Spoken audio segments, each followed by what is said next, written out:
मैं doctor Dipankar Bhattacharya senior consultant max अस्पताल में हूँ और आज हम आपसे एक विशेष बीमारी जिसे हम एप्लास्टिक एनीमिया कहते हैं उसके बारे में कुछ बात करेंगे। तो एप्लास्टिक एनीमिया का मतलब क्या होता है? एप्लास्टिक एनीमिया का मतलब है कि जो हमारे शरीर में बोन मैरो यानी कि जिसे हम अस्थि मज्जा कहते हैं वो काम करना ही बंद कर जाए, यानी उसमें जो ब्लड प्लेटलेट और वाइट ब्लड सेल बनाने की क्षमता है वही ख़त्म हो जाए। यूजुअली ये किसी इन्फेक्शन, कोई दवाएं, कभी कभी इम्यून सिस्टम, इन के वजह से बोन मैरो में जो सेल होते हैं वो ख़त्म हो जाते हैं।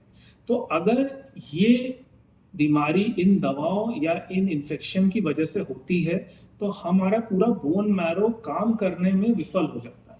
उसकी वजह से खून की कमी, प्लेटलेट की कमी जिससे ब्लीडिंग हो सकती है, और WBC या इम्यूनिटी के सेल की कमी की वजह से इन्फेक्शन, और खून की कमी से थकान, काम करने में मन ना लगना और सांस फूलना, ये सब चीज़ों के सिम्टम आ सकते हैं।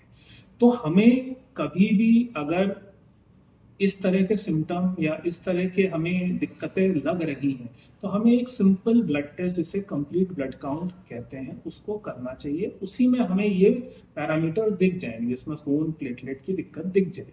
तो इसमें सबसे ज़रूरी टेस्ट जो होता है वो बोन मैरो टेस्ट होता है, यानी कि एक जांच जो कमर की हड्डी से करते हैं और उस टेस्ट में पूरे शरीर में जो खून प्लेटलेट बनने की जो मैन्युफैक्चरिंग साइट है या जो जहाँ से बन रहा है उसके बारे में हमें पूरा पता चल जाता है। सबसे बड़ा रिस्क एप्लास्टिक एनीमिया में ब्लीडिंग और इन्फेक्शन का है, और अगर सही समय पे आप किसी डॉक्टर के पास जाके इसका परामर्श लेते हैं तो इन्फेक्शन का रिस्क कम हो जाता है और इसका इलाज उसके अकॉर्डिंग स्टार्ट हो जाता है।